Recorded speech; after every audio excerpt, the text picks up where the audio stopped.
পাগলা ঘোড়ার সাথে কিন্তু আবার না না, পাগলা ঘোড়া তো অবশ্যই উঠবো না, কারণ আমাদের অবভিয়াসলি ট্রেন্ড হোর্স থাকে যেখানে শিখছি।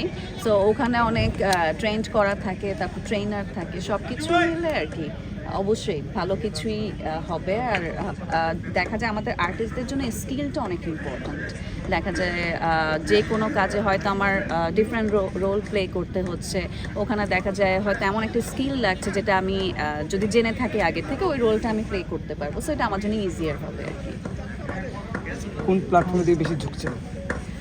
আমার কোন প্ল্যাটফর্মে বলবো না, আমি বলবো হচ্ছে ভালো ভালো কাজ। এটা হচ্ছে ওটিটিতে হোক বা ফিল্মে হোক, হ্যাঁ ফিল্মে হোক, আর নাটকে তো এখন সুন্দর সুন্দর কাজ হচ্ছে। So let's hope for the best, আমি যাতে আর কি এখন কন্টিনিউ করতে পারি ভালো ভালো কাজ। আর এখন এই যে সেলিব্রিটি চ্যাম্পিয়ন্স ট্রফিতে এসে আমার খুব ভালো লাগছে যে এটা মানে আমি জয়েন করেছি, তারপর হচ্ছে যে খেলছি, এটা একটা পুরো ডিফারেন্ট একটা অভিজ্ঞতা। আর হচ্ছে যে অনেক কিছু শেখার বিষয় আছে, আর এখানে অনেক ভালো ভালো প্লেয়ার আছে। আমি খুব অবাক যে এত ভালো প্লেয়াররা আসলে আর কি খেলছে। সো এবারের সিসিটিটা আমি অনেক এনজয় করছি। Thank you. Thank you so much.